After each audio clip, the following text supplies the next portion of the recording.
Welcome back everyone to the channel. तो आज हम बात कर रहे हैं यूनिट नंबर 2 के पार्ट 2 की। यहाँ पे गलती से पार्ट 1 लिख गया है जो कि एडवांस कॉन्सेप्ट्स ऑफ मॉडलिंग। तो हमने पढ़ा था कि हमारा जो एआई है और एमएल है और डीएल है, इसमें क्या मतलब रिलेशन है और इनको समझाता कि इसके एग्जाम्पल्स क्या क्या हैं, ये कैसे मॉडल पे काम करते हैं। आज हम बात करेंगे कि एडवांस कॉन्सेप्ट्स ऑफ मॉडलिंग, इनका यूज़ करके हम मॉडलिंग कैसे करते हैं एआई में।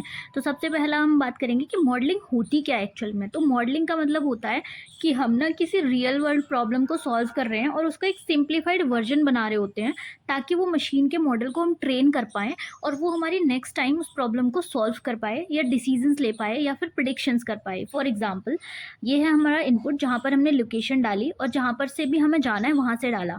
अब गूगल मैप ने क्या करा, अपना लॉजिक लगाया, सिंप्लीफाइड वे में एक सिंप्लीफाइड मॉडल बनाया और उसने हमें क्या करा, हमें डिस्टेंस के बेसिस पर और ट्रैफिक के बेसिस पर कि कौन सा वाला रूट हमारे लिए ज़्यादा इफिशियंट होगा, उसने हमारा डेटा लिया, मतलब उसने लोकेशन लिया और जहाँ से भी हम जाना चाहते हैं उसने हमारा डेटा कलेक्ट करा। उसने एक मॉडल बनाया जो मॉडल क्या करता है, हमें एक इफिशियंट रूट बताता है। उस मॉडल ने हमें क्या करा कि हमें आउटपुट दे दिया जिसने हमें बेस्ट रूट जो है सजेस्ट कर दिया। तो ये है गूगल मैप जो कि एक एआई मॉडल है जो कि क्या करता है, इनपुट लेता है, लोकेशन लेता है, वो डेटा लेता है जिस भी पर्सन को जाना है, अपने मॉडल को प्रोवाइड करता है। मॉडल क्या करता है, उसको कैलकुलेट करता है, सिंप्लीफाई बनाता है और हमें बेस्ट रूट जो है वो सजेस्ट करता है। तो ये है हमारा एग्जाम्पल गूगल मैप का। इस तरह से हमारी मॉडलिंग जो है वो काम करती है। एआई क्या करता है, डेटा और लॉजिक्स का यूज़ करता है, डेटा और लॉजिक का यूज़ करता है उस मॉडल को क्रिएट करने में, उस पर्टिकुलर प्रॉब्लम को सॉल्व करने में, एंड हमें जो है वो क्या दे देता है, एक आउटपुट दे देता है which is a best route. Like a simple maths जैसे भी हम करते हैं कि फॉर्मूला लगाते हैं और जो हमारी अप्रोच होती है उसको अप्लाई करके हम एक फाइनल आउटपुट तक पहुंचते हैं, तो वैसे ही हमारी जो मॉडलिंग है वो काम करती है। ठीक है, now next is types of model. अब हमने कल पढ़ा था मशीन लर्निंग। तो मशीन लर्निंग जो है ना, उसके दो टाइप्स के मॉडल होते हैं, एक होता है रूल बेस्ड मॉडल और एक होता है हमारा लर्निंग बेस्ड मॉडल। तो जो रूल बेस्ड मॉडल होता है ना, वो क्या करता है, वो बेसिकली फिक्स्ड रूल्स पे काम करता है। मतलब कि वो हम ह्यूमंस जो हैं वो रूल्स लिख देते हैं कि देयर इज नो लर्निंग, मतलब वहाँ पे कोई भी लर्निंग नहीं होती है एक्स्ट्रा, वो अपने आप से कुछ भी नहीं सीखता। कि स्टूडेंट्स को ये कैटेगराइज करना है कि कौन पास है कौन फेल है, उसका ग्रेडिंग सिस्टम करना है। तो हमने क्या बोला कि अगर ग्रेटर देन 90 मार्क्स आए तो ए ग्रेड दे देना, ग्रेटर देन 75 मार्क्स आएंगे तो बी ग्रेड दे देना, और अगर 60 प्लस आएंगे तो सी दे देना, अदरवाइज उसको लाइक 45 प्लस आएंगे तो सी दे देना, अदरवाइज उसको फेल कर देना। तो हमने ये चार जो है ग्रेड के सिस्टम को कैटेगराइज करा। ये होते हैं रूल बेस्ड मॉडल जहाँ पे हमने एक फिक्स्ड रूल्स जो है वो डिफाइन कर दिए एंड वहाँ पे कोई भी लर्निंग नहीं होती, मशीन जस्ट उन रूल्स को फॉलो करती है और हमें जो भी हमारा आंसर होता है उसको देती है। जैसे इसमें एग्जाम्पल है अटेंडेंस का, कि अगर स्टूडेंट की अटेंडेंस लेस देन 75% है तो उनको वार्निंग सेंड कर सकते हो, और अगर एल्स नहीं है तो वो एलिजिबल है एग्जाम के लिए।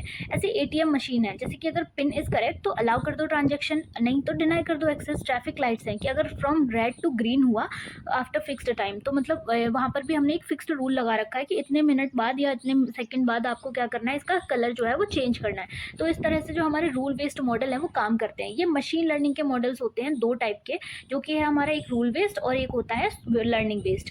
तो ये रूल बेस्ड मैंने आपको समझाई दिया, जैसे कि अटेंडेंस सिस्टम है, एटीएम मशीन है या ट्रैफिक लाइट है। ठीक है, उसके बाद अगर हम आते हैं लर्निंग बेस्ड पर, तो लर्निंग बेस्ड क्या होता है कि मॉडल्स होते हैं वहाँ पे कुछ फिक्स्ड रूल्स नहीं होते, वही ऐसे मॉडल्स होते हैं जो कि लर्न करते हैं डेटा से। हम इनको डेटा देते हैं, डेटा वहाँ पे सेग्रीगेट होता है, डिफरेंट डिफरेंट पैटर्न्स बनाता है, देन वो उस पैटर्न्स का यूज़ करके वो क्या करते हैं, वो लर्न करते हैं। द मोर डेटा हम उनको जितना ज़्यादा डेटा देंगे उतने ज़्यादा स्मार्टर वो बनते जाएंगे, लाइक अ ह्यूमन।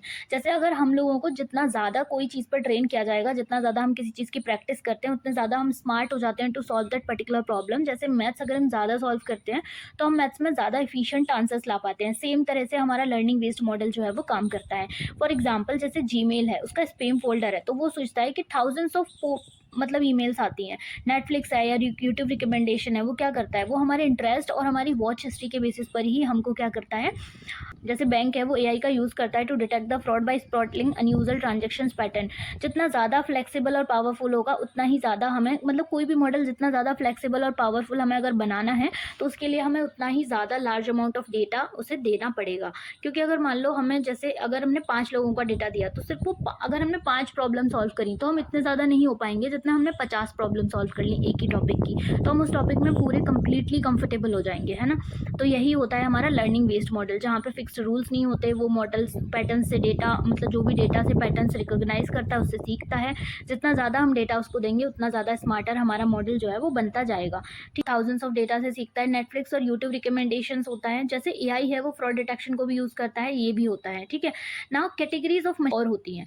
तो पहली होती है सुपरवाइज्ड लर्निंग। मतलब यहाँ पर क्या है, मशीन जो है वो ट्रेन होती है डेटा पे, और दोनों ही वहाँ पर हमें डालने पड़ते हैं। मतलब इनपुट और आउटपुट दोनों नोन होते हैं। कि जैसे अगर मान लो एक टीचर है, उसको क्या करना है, उसको वही करेक्ट आंसर दिखाना है। मतलब ये प्रिडिक्टेबल है कि अगर प्रिडिक्ट करना है student marks based on the study hours. For example अगर मान लो कोई स्टूडेंट है जो 4-5 घंटे पढ़ रहा है, तो वहाँ पर हम प्रिडिक्ट कर सकते हैं ना कि जैसे कि इसके हो सकता है इतने मार्क्स आ जाए। मतलब प्रिडिक्शन हो सकता है। वो प्रिडिक्शन 100% करेक्ट होगा नहीं होगा ये नहीं पता, लेकिन वी कैन प्रिडिक्ट, ठीक है। उसके बाद अगर देखेंगे कि अगर हमारा कोई एरिया है, किसी पर्टिकुलर सिटी का कोई एरिया है, जहाँ पर हम आराम से देख के बता सकते हैं कि वो एरिया में जो प्राइस है based on that particular location we can predict the price of that particular land or price of that particular house or the flats वहाँ पर उस एरिया में।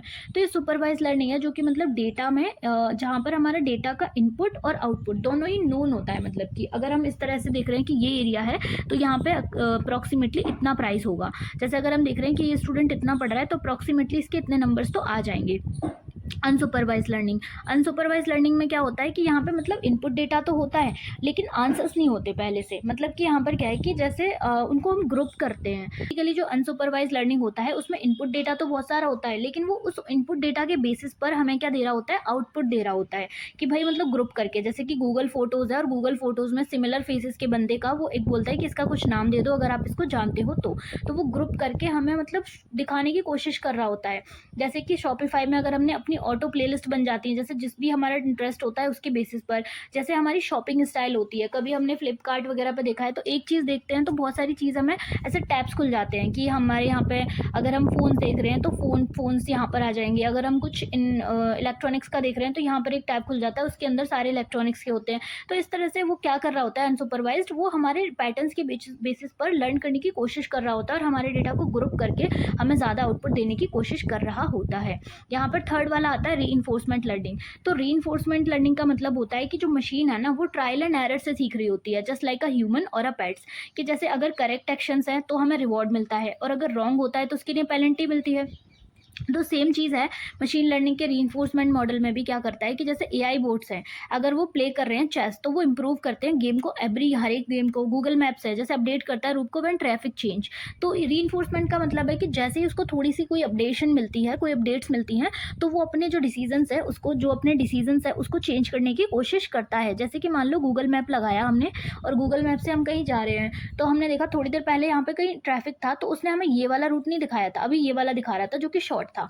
लेकिन थोड़ी देर बाद क्या हुआ, इस वाले रूट पर ट्रैफिक आ गया और कोई शॉर्ट रास्ता उसे यहाँ से दिख गया, तो वो क्या करेगा, वो हमें वो शॉर्ट वाला रास्ता रिकमेंड करता है। मतलब वो अपडेट करता रहता है, ट्रायल एंड एरर से आउटपुट फॉर्मेट को इम्प्रूव करने की कोशिश कर रहा होता है। मतलब ये वाली जो रीइंफोर्समेंट लर्निंग जो होती है वो यही करती है कि अगर एक बार उससे गलती हो गई तो वो हमें दोबारा तुरंत ही दूसरा सजेस्ट कर देता है, ठीक है। तो ये है हमारा रीइंफोर्समेंट लर्निंग। तो अभी हमने पढ़ ही लिया इसके बारे में। सुपरवाइज लर्निंग, जहाँ पर हमारी मशीन जो है वो ट्रेन डेटा होता है, इनपुट और आउटपुट दोनों नोन होते हैं। जैसे teacher showing the correct answer, कि अगर कोई टीचर है तो वो मोस्ट प्रोबेबली करेक्ट आंसर ही शो करेगा। सुपरवाइज लर्निंग में क्या होता है कि ओनली ट्रेन होता है इनपुट डेटा पर, आंसर्स वो खुद ही डिसाइड करता है, ठीक है। और वो क्या फाइंड करता है, जितने भी हिडन पैटर्न्स हैं वो, और उनको ग्रुप कर देता है, ठीक है। तो ये हमने देखा। उस होता है मशीन ट्रायल एंड एरर से सीखती है एंड फिर करेक्ट एक्शंस को रिवॉर्ड मिलता है, तो फिर वो नेक्स्ट टाइम उससे सीखती है कि यस मैंने ऐसे आंसर करेक्ट किया था, तो वो नेक्स्ट टाइम उसी पे चलती है। और अगर रॉन्ग होता है तो उसको बता दिया जाता है, तो नेक्स्ट टाइम अगर कोई उससे क्वेश्चन पूछ रहा होगा तो वो सोचेगी अरे मैंने लास्ट टाइम इसका आंसर गलत दिया था, तो वो अपने आप को करेक्ट करके हमें आंसर करेक्ट करने की कोशिश कर रही होती है। अब कैटेगरीज एमएल मॉडल्स की, वो होता है हमारा रिग्रेशन और क्लासिफिकेशन। तो रिग्रेशन मतलब क्या है कि ये क्या करता है, प्रिडिक्ट करता है कंटिन्यूस वैल्यूज को। जैसे कि मान लो आज का टेम्परेचर है हमारा कुछ है तो ये कल का टेम्परेचर प्रेडिक्ट करेगा। आज कुछ प्राइसेस चल रही है लैंड की या गोल्ड की, तो वो क्या करेगा नेक्स्ट वो बता सकता है based on the pattern that in some weeks और मंथ को एनालाइज करके। क्लासिफिकेशन में क्या होता है कि वो प्रिडिक्ट करता है कैटेगरीज को। यहाँ पर क्या है वैल्यूज़ को प्रिडिक्ट करता है और यहाँ पे क्या करता है कैटेगरीज को प्रिडिक्ट करता है। तो क्लासीफाई मतलब कि जैसे ईमेल का स्पैम है, जैसे ईमेल है तो वो स्पैम में आएगी या फिर इन में आएगी। अगर हमारी लोन्स है, लोन हो रही है तो या तो वो रिजेक्ट होगी या तो वो अप्रूव होगी, या तो वो रिजेक्ट होगी या तो अप्रूव होगी। तो वो क्या करेगा प्रिडिक्शन के बेसिस पर अप्रूव में चला जाएगा एक तो, और एक तो रिजेक्शन में चला जाएगा। ईमेल है तो या तो स्पैम में चली जाएगी या तो नॉट स्पैम में चली जाएगी। मतलब इस तरह से वो क्या करता है क्लासिफिकेशन करता है। उसके बाद आता है क्लस्टरिंग। क्लस्टरिंग जैसे नाम से समझ में आ रहा है कि वो सिमिलर डेटा को क्लस्टर्स में डिवाइड करता है। मतलब सिमिलर डेटा है उसको क्लस्टर्स में डिवाइड करेगा। जैसे कि मान लो फॉर एग्जांपल सुपरमार्केट है, वो क्या करेगा कस्टमर्स को उसके बजट के हिसाब से, जैसे प्रीमियम कस्टमर और रेगुलर कस्टमर, उसमें डिवाइड कर देता है। और जैसे डिसीजन ट्री है तो डिसीजन ट्री क्या होता है, इसमें एक फ्लो चार्ट लाइक मॉडल होता है जहाँ पर डिसीजन जो है ना वो स्टेप बाय स्टेप यूज़ किए जाते हैं कि अगर कोई चीज़ यस है तो वो यहाँ जाएगी और अगर नो है तो फिर से उस मॉडल पर काम करेगा ताकि मतलब फिर से उसको इम्प्रूव करा जाए और फिर से डेटा सेंड किया जाता है फॉर यस। ऐसे ही काम करता है। जैसे कि मान लो एक एग्जाम्पल कि अगर हम डिसीज़ को, तो पहले होगा एग्जाम्पल डॉक्टर क्या करेगा डायग्नोस करेगा। तो अगर डिसीज़ जैसे डिसीज़ है ये, तो यहाँ पर उसको प्रॉब्लम निकली, यहाँ पे दो चीज़ें आएंगी या तो यस या तो नो। अगर उसे प्रॉब्लम निकली तो उसे मतलब नेक्स्ट सर्जरी वगैरह जो है वो उसे सजेस्ट की जाएगी। अगर नो तो फिर उसको कुछ भी नहीं, यहीं पे एंड हो जाएगा। तो ये होता है हमारा डिसीजन ट्री, जहाँ पर हमारी एक जो हाँ और ना जो है, जो भी हमारी चीज़ें हैं वो नेक्स्ट वाले उस पर डिपेंड करती हैं कि अगर मान लो आपको ये वाला कलर जैसे ये अगर आपको डिसीज़ निकली है तो ही तो आपको सर्जरी सजेस्ट किया जाएगा ना, नहीं होगा तो ये चीज़ यहीं पे कैंसिल आउट हो जाएगी। तो इस तरह से हमारा डिसीजन ट्री काम करता है। I hope you understand the clustering the decision tree. Clustering का कैटेगरीज हैं एमएल मॉडल्स की। पहली हो गई रिग्रेशन, क्लासिफिकेशन, उसके बाद क्लस्टरिंग और डिसीजन ट्री। सारे समझ में सारे, I hope you understand all of them. Regression का मतलब होता है कि कंटीन्यूअस वैल्यू को प्रेडिक्ट करना। क्लासिफिकेशन का मतलब होता है कि उसको ग्रुप बेसिस में डेटा को डिवाइड करना। क्लस्टरिंग का मतलब सिमिलर डेटा को ग्रुप करना या क्लस्टर करना। डिसीजन ट्री का मतलब है कि वहाँ पर स्टेप बाय स्टेप जो है हमारी चीज़ें होती हैं। एक स्टेप जो पहला डिसीजन है वो दूसरे को इंडिकेट करता है कि what should be the next step of that particular thing. तो आज हमने इसमें पढ़ा यू अंडरस्टैंड ऑल। अगर कुछ भी डाउट है तो आप मुझे कमेंट सेक्शन में पूछ सकते हो। I will cover in the next video. फिर मिलते हैं पार्ट 3 में, जहाँ पर हम इसका rest of the part cover कर रहे होंगे। अगर आपने लास्ट वाला पार्ट नहीं देखा है तो जाके आप प्लेलिस्ट में देख सकते हो। यूनिट 1 का भी वहाँ पढ़ा हुआ है। इसी तरह से पूरी सीरीज़ कवर की जाएगी। अगर आपको कंटेंट अच्छा लगा हो, समझ आया हो, तो please let me know in the comments. And आप मुझे सब्सक्राइब भी कर सकते हो, क्योंकि इससे क्या है कि लोगों को पता चलेगा कि उनकी भी हेल्प हो जाएगी कि एक्चुअली में कंटेंट जो है वो अच्छा है, they can learn from here as well. So thank you for watching.